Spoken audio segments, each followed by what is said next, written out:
আজকের আয়োজনে যারা উপস্থিত হয়েছে তারা সিলেটের জন্য মরতে পারবেন ইনশাআল্লাহ।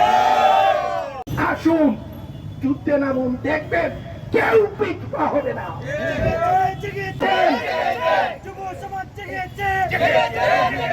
আমরা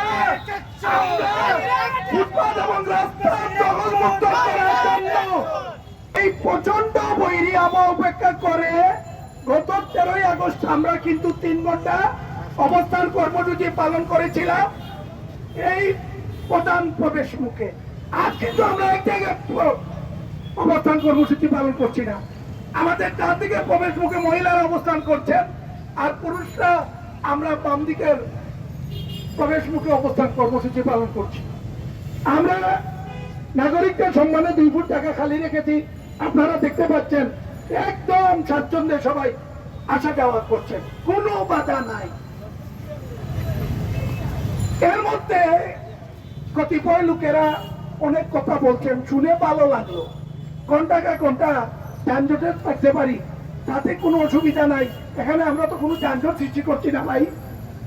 আজকের আয়োজনে যারা উপস্থিত হয়েছে তারা সিলেটের জন্য মরতে পারবেন ইনশাআল্লাহ। আসুন যুদ্ধে নামুন, দেখবেন কেউ পিছপা হবে না। অনেক বক্তারা বলেছেন আমরা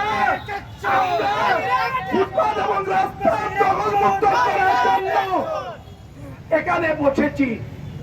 ভাই পুনর্বাসন করা আছে।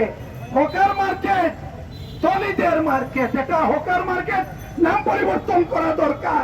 এটা ধনীদের মার্কেট। যাকে বরাদ্দ দেওয়া হয়েছিল সে বিক্রি করে। এখন এমন এমন ব্যবসায়ী আছে কয়েক কোটি টাকার মালিক, সে নিজেও জানে না, সে কিন্তু সেই ধনী মার্কেটে অর্থাৎ হকার মার্কেটে থাকে।